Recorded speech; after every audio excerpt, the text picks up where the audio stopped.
Assalamu alaikum and welcome to Perspective. The Chinese Vice Premier's visit, of course, we'll be talking about the 10 years as far of CPEC, the inroads that we've made into this very big game changer, as it's been called, and what it means, the ramifications of the next 10 years, what it means for us economically.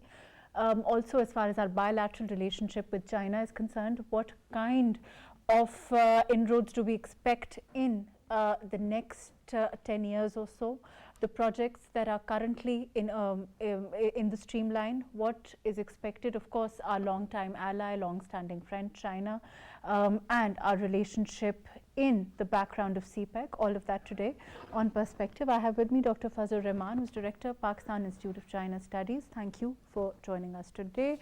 And later we'll be joined by more guests. Dr. Fazal Rehman, can you hear me? Yes, of course. Dr. Saab, like I said, of course, you know, this visit has its own, of course, importance for us in every sense, economically. Also, our bilateral relationship with China, our long-standing friend, there's no denying that. How do you look at it overall? How do you perceive our relationship in the background of CPEC and what it means to us economically, and also with regard to, like I said, our relationship with China itself?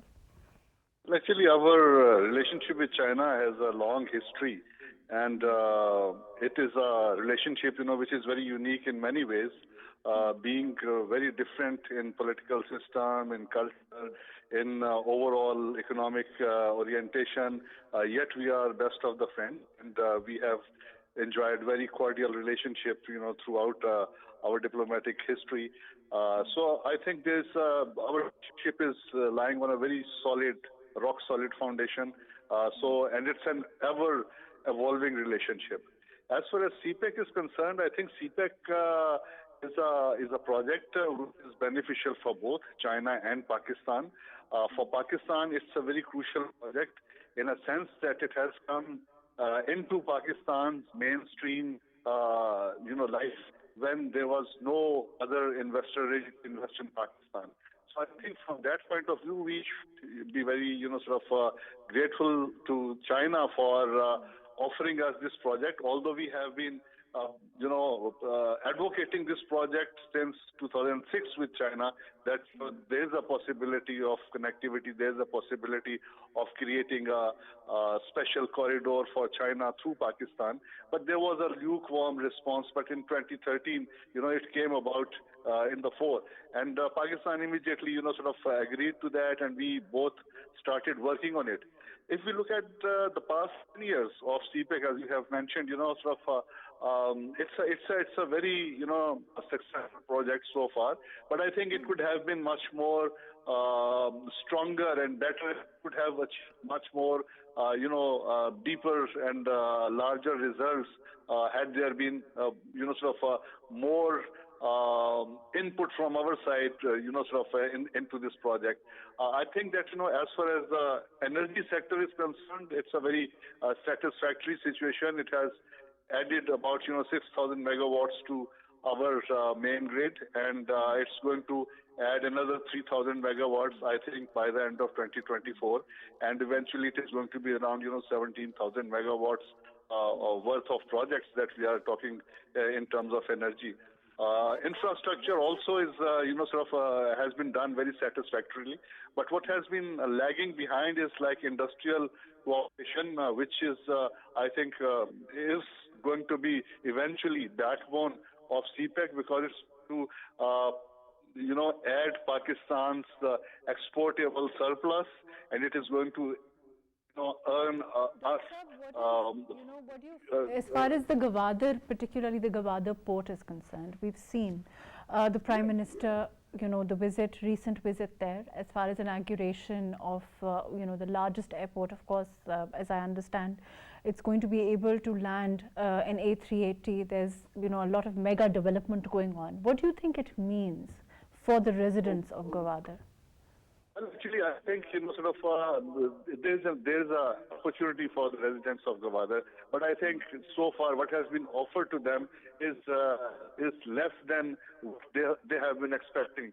I think there is a need to incorporate more local population into the CPEC projects, especially of Gwadar, especially the issue of fishermen, especially the issue of local community. I think there are certain projects which are going to empower the local populace, especially, the vocational training education. There is a hospital medical facility, and there is a university which is going to be opened up there. So the things are moving in right direction, but I think the momentum could be further speeded up, and it can really, satisfy the local populace. One thing is very important, that from wherever, in whichever areas there are CPEC projects, the local population has to be incorporated, and there should be, corporate social responsibility for the companies who are operating there in order to cater for the needs of the local populace, because that is going to ensure the success of the project. They are going to ensure the stability of that area, that region, and they are going to provide the human resource for that particular project. Fair enough. But Dr. Saab, of course, of course there are huge positives there, and like you said, and the pace of it, there have been concerns for us also, and I think the Chinese also, as far as to speed up the pace is concerned. Do you see that significantly, perhaps, speeding up as far as, along Gwadar, all the changes that are being made, all the infrastructure, there is going to be, it seems, a speed up on that side, no? Technically speaking, there are some glitches, there are some hiccups, from our side. As far as the Chinese are concerned, they have come prepared, and they are willing to do their bit. They are willing to, do the work assigned to them. But we have, red tapeism, we have certain bureaucratic hurdles which are creating, slowing down of the implementation of the project. So I think we need to carry out kind of a reform in terms of the CPEC projects modalities, in terms of facilitating smooth transmission of the procedures for CPEC projects. And I think that we can achieve that. That's not kind of a rocket science that we cannot do it. Let me come back to you on that note, Dr. Saab. Let me come back to you. I also have with me AVM retired Ijaz Malik Saab in the studio. Thank you for being with us. Ijaz Saab, like we're talking about the progress as far as CPEC is concerned, Gwadar is concerned. According to Dr. Saab here, he said, there's perhaps the pace of it has been of concern. Do you feel that it's going to speed up now considerably? We saw the Prime Minister's recent visit there also, inauguration of projects there, inauguration of the airport, all of those things. Exactly. Actually, we just have to, while reviewing this first decade of CPEC, we have to see it in context of the prevalent environment, our domestic socio-economic compulsions. The first phase and most of the funding out of CPEC, it was siphoned into energy projects, because at that time in the last decade we had our energy crisis, and we were in dire need to pursue various form of energy projects, be it hydropower or coal or other projects, solar projects. But now that's the history. Now we have to focus on the actual dividends which we must harvest out of this mega project. Okay. Gwadar port being one, then we will be having international airport, inshallah. It will be commissioned very soon at Gwadar. So it will be multifaceted socio-economic activities there. And more than that, I think we should on our part encourage the special economic zones, and that we have a model. There is a project currently functional, and others are on its way of completion. We must involve a private-public partnership model, so that that will give an impetus to put it on the right track as far as the speed is concerned. Okay, let me go to Dr. Saab with this. Dr. Saab, what about the last 10 years? Looking back, since it's that time of the year, or so to speak, of the years when, of course, we are looking at 10 years down the lane. How would you rate it? How would you, like, of course, there are things that perhaps we could have done better. But overall, what's your feel of the last 10 years of different governments, of this, game changer, as it's always been called? Actually, I think that, the initial phase of CPEC was very slow. It was kind of negotiation phase where we have been identifying certain areas of interest, and the Chinese have been looking into our areas of interest, how can they help us.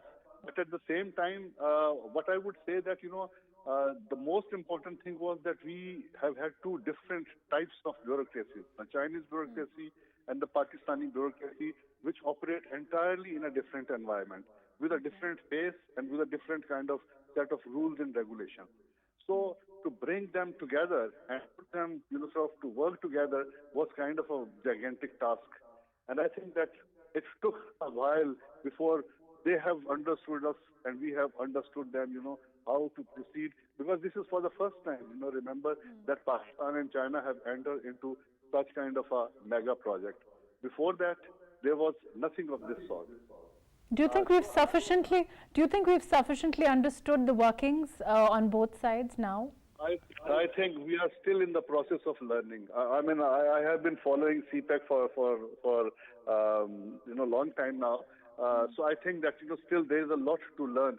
For example, about the special economic zones, we are just preparing our special economic zone based on certain kind of political expediency, that one zone should be in each province and things like that, But we are not following the Chinese model in which they try to create endowment for a special economic zone and see the feasibility that, the raw materials, the human resource, the technology, and what kind of things, that region produces. So I think if you look at the feasibility, or if the areas which have been identified in the four priority special economic zones, you will find more or less the same things in all the four zones, and you will find, the similar kind of traditional production in those areas. So I think that, we need to really review very deeply the kind of structure of these special economic zones, and we should also understand that all the special economic zones in China even have not really succeeded. So there are certain conditionalities which needs to be fulfilled before you can make a special economic zone successful. So we need to very carefully, sort of tread this way, and we need to very carefully, move forward on putting up certain kind of special industries into these special economic zones. So I think that this is kind of an area which is going to add to Pakistan's exportable surplus. So we have to be very mindful of creating kind of an interface between the existing local industry and the special economic zones, so that there is an overall enhancement in productivity of the country. Let me come back to you. Jasab, do you agree, overall, of course, as far as increasing productivity, which is what Dr. Saab is talking about, we need to make significant inroads into that. I think, of course, this visit is about the last 10 years of CPEC, but it will, help speed up our energies towards the regeneration, productivity of these projects, generally speaking. Yes, I think I would like to highlight two issues. One is that on our side, we should have a strategic planning, which should not be, dovetail with a political government tenure of 5 years in power. Because what we have seen in past decade, and even on other projects also previously, whenever we have a change of government, while so many domestic policies obviously change, we tend to have a different approach on such mega projects also. That is why we have been hearing things that one government was supportive of CPEC in a different fashion, and the other government came in, and then either the project was retarded or the pace was compromised. So to guard against that, we should have a strategic policy which should be guaranteed as a state project, and it should not be dovetail, or it should not be consequent upon the policies of the incumbent government. Just see the visiting dignitary, for example. If we see his career, he himself, His Excellency, has been involved in BRI and CPEC from the director level. He spent more time than the history of CPEC itself with this at the conceptual level and then execution level. From that, he was the head of their sort of planning or reform commission, and then membership of Politburo, and then coming to the top three positions, being the deputy premier. So that kind of patronage is required, the ownership. And I think I am very positive that presently, as our military establishment, they have taken the lead role, and that will infuse a new amount, sense of confidence for the partnerships in such projects. And if we just have our targets short term, medium term, and long term on our side well spelled out, then we can accrue the maximum benefit of such projects. Doctor, do you agree with what Ijaz Sahib is saying? By and large, whether government change or whether we've had policy change, regardless of that, do you feel that CPEC has remained at the top of the agenda, or do you think that there are times that perhaps the pace of it, particularly this was of concern, I think, and correct me if I'm wrong, during the last government, the pace of it, the fact that of course other issues come into play, but at this time for this to be above any kind of politics, and of course the military leadership's role in that regard we've seen is quite important. And do you think that that itself will play a role also? I just mentioned in very concealed manner, there should not be political expediency as far as CPEC is concerned. I think it's a national project, and it is owned by the Pakistanis, all the political parties and all institutions and all the stakeholders are involved in it. So let's not politicize it. So the most condemnable blunder that we could commit is politicizing CPEC.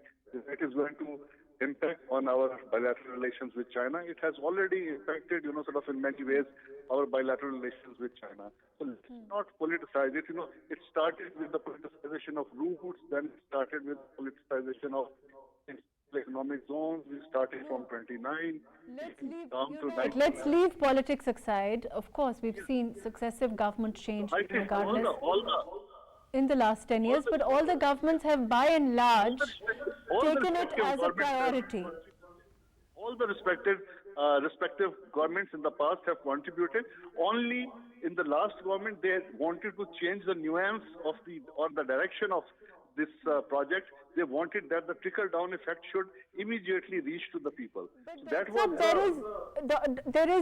is, I think, what Ijaz Sahib means, that the changes over and all, perhaps it should be above any kind of changes in that regard, so that we can see a consistency and perhaps also the pace to not lag behind, which should be of concern to all or anybody, all political parties, whoever at the time.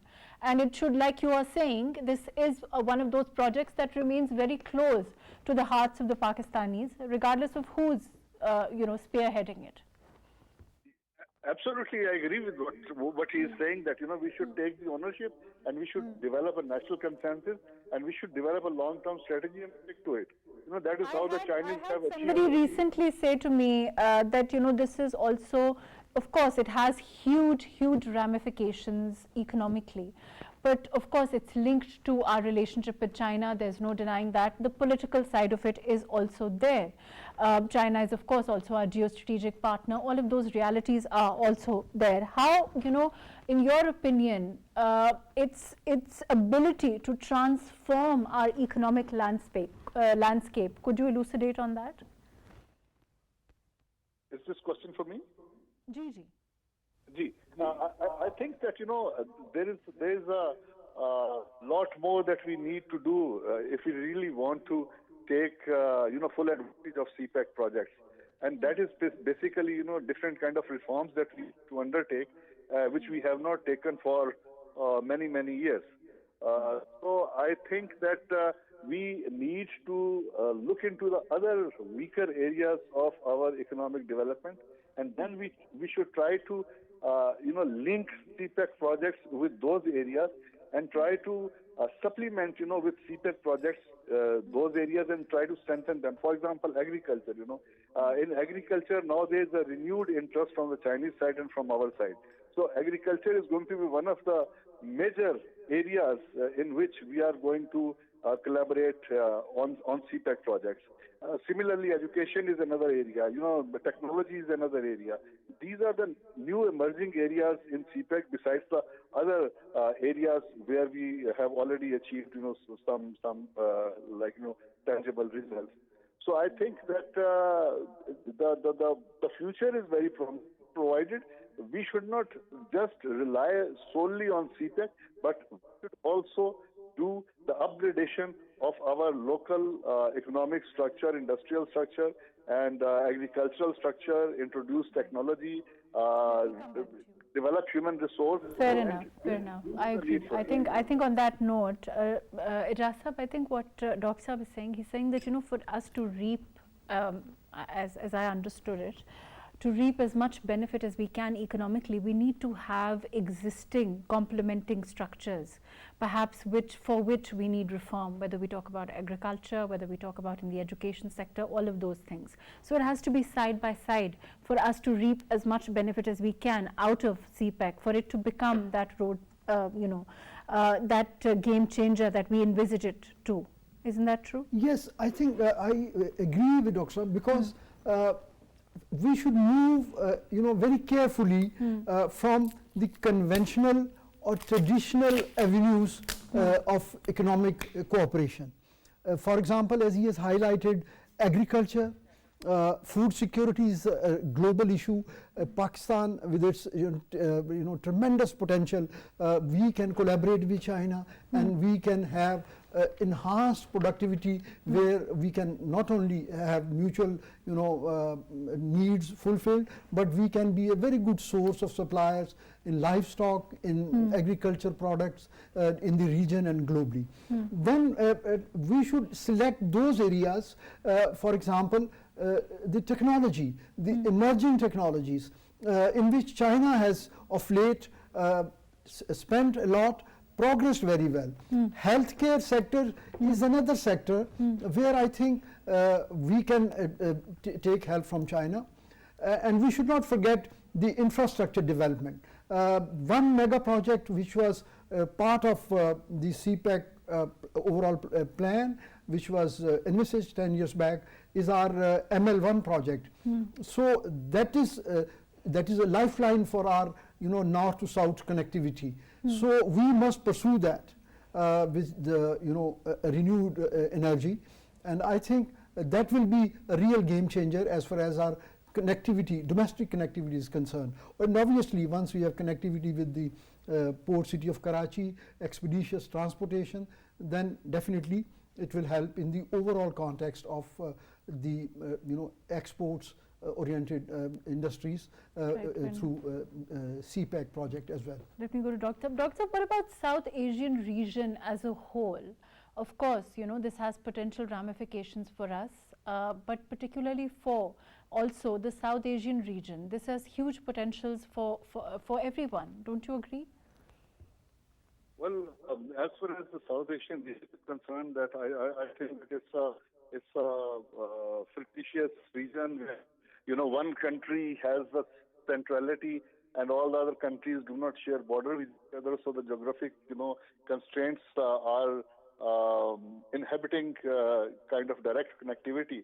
But certainly, once the political environment is improved in South Asia, where Pakistan and India are the major players, I think that the prospects of connectivity, the prospects of expanding CPEC's outreach are very much there, and they are very much on the card because it's an inclusive project, and we invite every interested partner in CPEC projects, provided both the countries, Pakistan and China, agree to the participation and the coming party should agree to the terms and conditions laid out for their participation. So I think the prospects are there, but it's the political will has to be there. At the moment, the political will seems to be kind of non-existent. We've seen, of course, at this time, we've seen the Prime Minister in Gwadar a few days ago. There's, an all-out effort to make this as successful as possible, to glean as much as possible. We've also seen, like Ijaz Sahib is saying, the military take a very active role, the military leadership, along with the civilian leadership, to try to get, to deal with any hitches that may come up. As far as transforming Pakistani economy is concerned, I want to talk a little bit more about that. Things like, having for ease of business, for example, as far as the Chinese are concerned, those are things that the government is working on. How important do you think they are to ensure that there is, that flow of benefit and the trickle-down effect through CPEC? Well, I think that definitely, we have to give due share to the stakeholders, and I think the local population in every part of Pakistan where the CPEC projects are located are the stakeholders. Their concerns, especially the environmental concerns, the other social concerns, needs to be taken into consideration. But then we should also understand that there is a cost of development at the same time. Most of the nations who have developed, they have paid a cost, and sometimes this cost is in terms of social setup of that particular region. It's sometimes at the cost of environment and things like that. But one has to really weigh the cost and benefit of all these issues.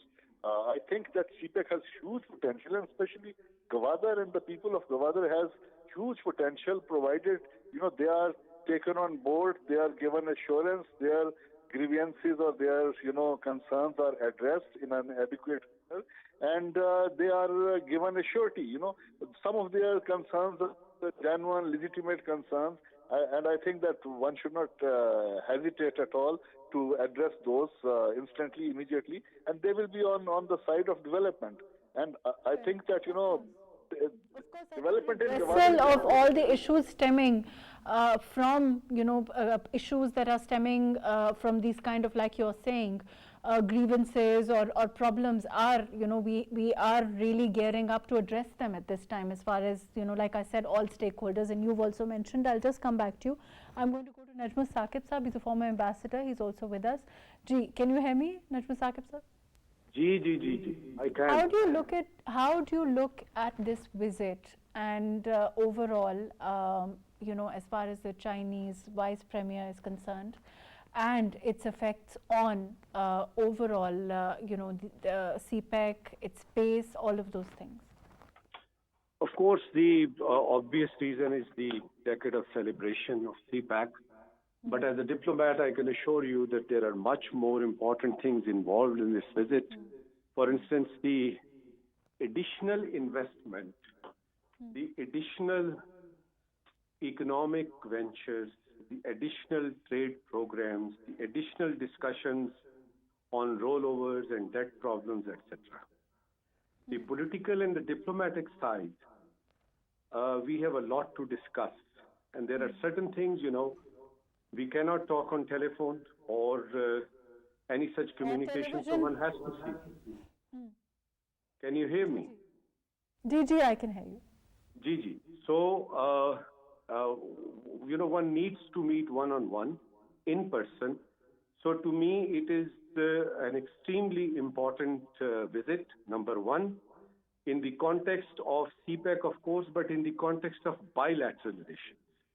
Because there have been certain, as far as CPEC is concerned, there have been certain apprehensions about its completion, and then the economic zones and the things that Pakistan needed to do. And then there are enemies, of course, who would not like the enemies of China, the enemies of Pakistan, and the enemies of Sino-Pak relations.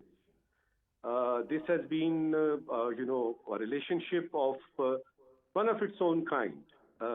The topic that why China is interested in Pakistan and why, it's a steadfast friend of Pakistan all these decades, that's a separate, topic as such. But the fact remains that China is the only important country of the world which is which sides with Pakistan in need and otherwise also. So we have to see this whole gamut of relationship, the whole structure of the relationship and the dynamics of the relationship. For instance, if it is FATF and there are problems in FATF, China would be there. SCO is there, and there India is also, it became member along with Pakistan. So Pakistan's interests, not only economic in the context of CPEC and all that, Pakistan's interest in almost every field. The number of agreements and MOUs that Pakistan has signed with China outnumbers any other country's MOUs and agreements. But the problem is that few people, they just focus on one dimension of this. That look, the Chinese workers are not safe here, the security problems, and look at this, the whole Islamabad is closed, while, the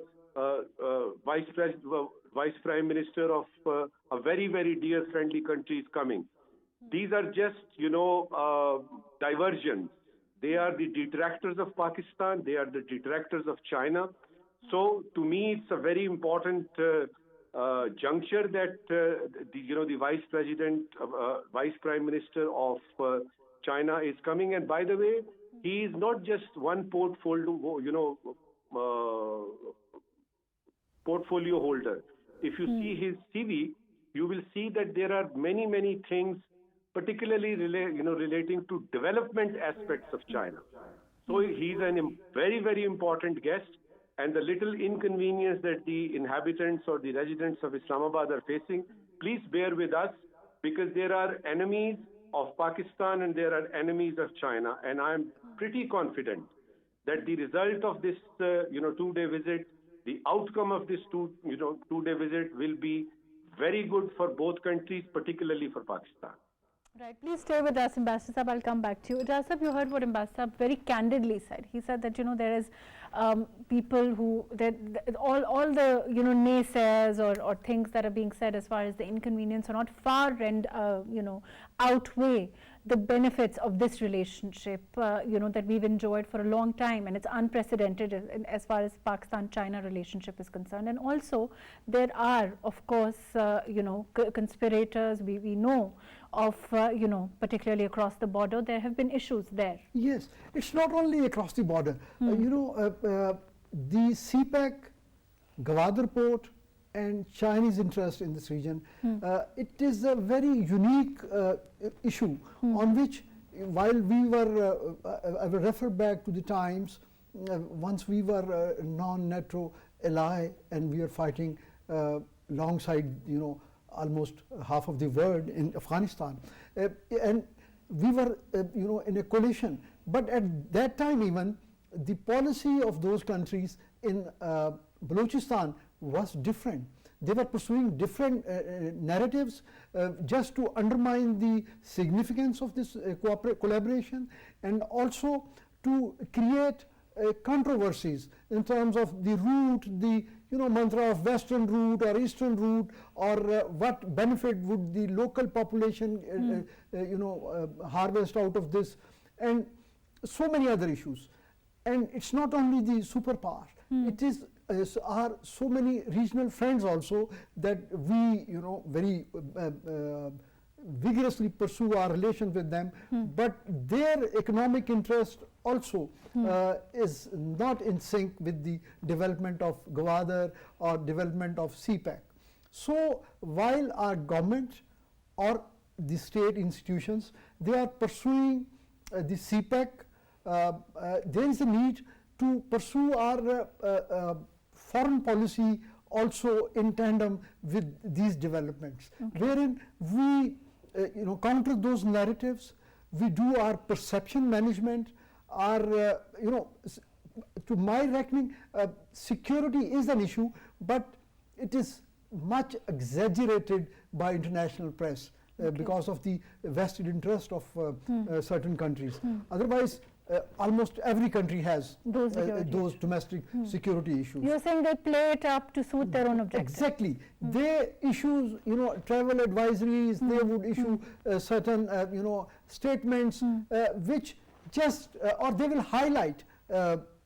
There are, if there is an issue concerning any Chinese worker or engineer anywhere in Pakistan, that issue is taken up and blown up out of proportion to highlight that Chinese are not safe here. Whereas I must mention that Chinese have shown a lot of patience. Once we really had internal security problem, which alhamdulillah now we have come a long way on that front. So Chinese endured with that testing times also, and there are no security issues. One odd incident, it happens elsewhere also in the world. And we have to take stock of that. We have to see it in totality and try to pursue it as a wholesome national interest project. That's my take on it. Okay, let me go to Dr. Saab. Dr. Saab, are you with us? Can you hear me? Dr. Saab, can you hear me? Dr. Ishtiaq Ahmad? No, I think. As overall, as far as these issues are concerned, do you think what are those, those loopholes in your opinion that if we can somehow stem, we will see perhaps, results much quicker economically? Dr. Fazal Rehman, can you hear me? Yes, I can hear you. You mentioned about Dr. Ishtiaq. There's a problem with audio. Can you come again, please? Please continue. I'm saying that overall, as far as there are some systemic problems that we've spoken about, that you've also mentioned. Other than that, you feel that in terms of investment, for example, what are those issues that we can perhaps, those loopholes that we can perhaps fill for us to have quicker, flow of investment, for us to be able to perhaps reap benefits faster from these projects? I think that we need to have the trust and confidence of the investors in our policies. Our policies should be sustainable policies, and they should assure the investors that their investments are safe in Pakistan. And at the same time, we need to pursue a very aggressive policy to woo investment into Pakistan, and especially in special economic zones and in other sectors also. Our approach in terms of getting to the investors is relatively sort of lukewarm. It's like half-hearted approach. We need to, I think, change our attitude towards bringing investors into Pakistan. And there has to be some kind of structural changes which the investors would like to see. For example, in your program it was mentioned that there are like 100 approvals one needs to take before one can set up a project in Pakistan. So these kind of bottlenecks needs to be removed because the investors don't have time. And once a small number of investors will start concentrating, I think it's kind of that the others will follow the suit, and they will also try to sort of jump into the race. So primarily, it's up to us. How do we approach them, and what is it that we offer them? Right, fair enough. Let me go to Najmul Saqib Sabji. Ambassador Saab, your overall assessment, your quick comments. Unfortunately, we're running out of time. Could you tell us a little bit, about what you perceive as far as, like I was speaking to Dr. Fazal Rehman also, the bottlenecks that can be redressed quicker, and this visit will probably help us do that? Briefly, I can say that 10 years have passed.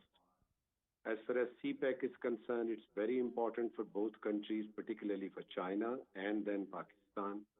Let us hope that a government comes in Islamabad which actually means what it says, which actually wants to do things that we are supposed to do, we were supposed to do from 2013. All I can say is that I wish Pakistan, the federal government, the provincial governments, that if at all, we are celebrating the 15 years of CPEC, all those things which we committed that we will be doing in, regard to infrastructure or rail, connections or other communication matters, our part has been a little, missing. So I would like Pakistan to stay put and do whatever is needed to be done as far as CPEC is concerned. But this is not the end of the day. This is not the end of the story. There are many, many important things beyond CPEC also. Right. So what we need is a strong government in Islamabad, because the government and government relations, Thank you so much for joining us. Thank you for your very valuable input, but we have to close. Thank you so much for joining us, Dr. Fazal Rehman. Thank you for being with us. Dr. Ishtiaq Ahmad, thank you for joining us. AVM retired Ijaz Malik Saab, thank you for being with us. Nadwaz Saqib Saab, thank you for your very valuable input. As far as overall, CPEC is concerned, the kind of resolve that we see at this time from the government, the kind of resolve that we see of the government working in tandem with the military leadership towards ensuring that the projects near completion as quick as possible, the bottlenecks are removed, and of course that we reap as much benefit as possible from this game changer as we envisage it to be. Thank you so much for joining us today on Perspective.